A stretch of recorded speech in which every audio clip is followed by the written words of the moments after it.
Hi Dave, this is Tyler here. I've got some information for you attached to this email. I do have a breakdown of what the lease would be on this vehicle, but I also wanted the opportunity to kind of go over it with you a little bit. So I'll start with this, and then this isn't the exact vehicle, but I'll go over kind of what you can expect in the vehicle that is on its way. So for starters, this is our This is the MSRP of the vehicle, $59680. You have a savings of $6,019. That comes from Bergstrom, which means that this is the total price of the car. In addition to that, for rebates, there are $350 in leasing rebates. So the total with 12,000 miles. So with zero down, you're looking at about $653 to $668. The only reason there's a gap there is because we don't know exactly your credit. So someone with great credit is going to be here. Someone with okay credit is going to be here. And I just kind of want to give you a general estimate. So your payment is going to fall somewhere in that range. So you got a couple of different options. There's a lot of advantages to leasing. Again, one, you're going to be under full warranty, so you still don't have to worry about repairs and all the super fun things that come with car ownership. Two, you don't own it, so that way it's not a depreciating asset. I'm just going to be honest with you. If you buy out your vehicle and you take out a 6-year loan, the second you do that, your vehicle is not going to be worth what you got the loan for, especially if you're making minimum payments throughout those 6 years. Because essentially the only thing you've actually done in that case is take out a 9-year loan on a brand new car.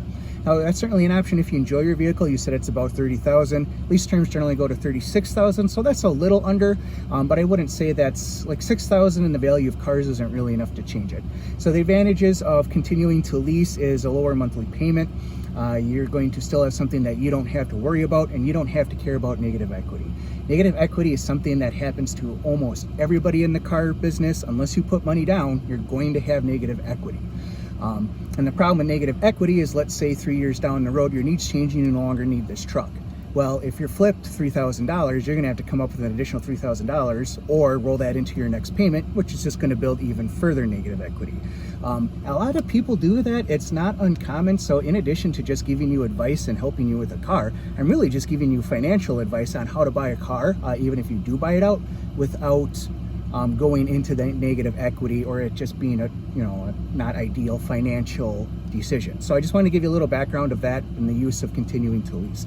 So in the 2020s, now this one is an SV. It's not a Pro 4X, but it's pretty close. It'll still give you a general idea of the look and what's changed in this car. So first thing is going to be the blind spot warning. These do now have automatic emergency braking, automatic rear emergency braking. This new panel has been redesigned. You can see that the touchscreen is much bigger and actually much more responsive. So they've really made a big upgrade here. It seems like minor, but a lot of these didn't have automatic headlights unless you got a top trim, but it is available now. Features like adaptive cruise control, heated seats. So overall, mostly the same truck as before. It has been upgraded though with a little bit better technology. There's a lot more features in these than there used to be, or well, I should say you don't have to pay as much to get those features. It does have a slight bump in horsepower. It went from 390 to 400, and it's got an all-new transmission, so it's going to shift a little bit better and get you a little bit better fuel economy as well. So this is kind of just a general example. The color is actually the same, so you can still visually see what it would look like. Now this one being an SV, this front Fiasco is going to be a little bit different. You can see this doesn't have the LEDs, whereas I believe the Pro 4X does, and this is blacked out. So the front will look slightly different, but color-wise it's going to be essentially the same. So that gives you a good overview of kind of your truck and your options. If you could just let me know sort of which way you're thinking of going, and I'll be happy to help you out.